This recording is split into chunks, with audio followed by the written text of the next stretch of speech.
La famille Chaoui s'est établie à Sherbrooke en juillet 2025.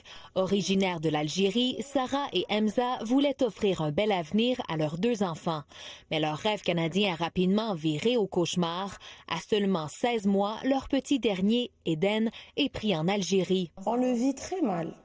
On le vit très mal. On a tout simplement demandé au Canada de ramener notre fils temporairement, qui est, je pense, un droit pour un enfant d'être avec ses parents. C'est qu'il y a impasse dans leur dossier d'immigration.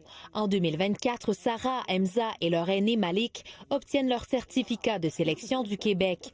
Le CSQ est essentiel pour une demande de résidence permanente. Au même moment, Sarah apprend qu'elle est enceinte de son 2e enfant. Donc on est arrivé à une étape normale, là où il fallait ajouter un bébé. C'est normal, ça arrive dans plusieurs familles, là où il y a un accouchement ou un bébé à rajouter. La maman donne naissance à Eden en octobre 2024 en Algérie. Presque au même moment, Québec annonce le gel des nouvelles demandes de CSQ. Eden ne peut donc pas suivre ses parents.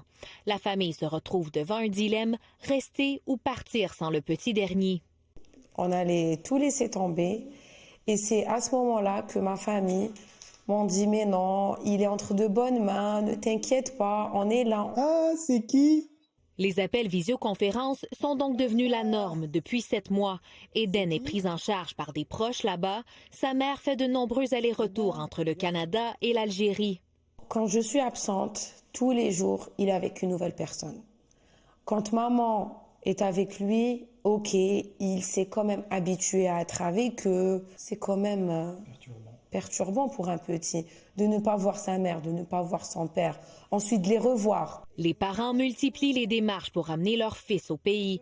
Ils ont entre autres fait 2 demandes de visa touristique, toutes refusées. Moi, je voudrais que Madame la députée donne un coup de pouce pour le dossier. N'empêche que les démarches pourraient prendre encore plusieurs mois.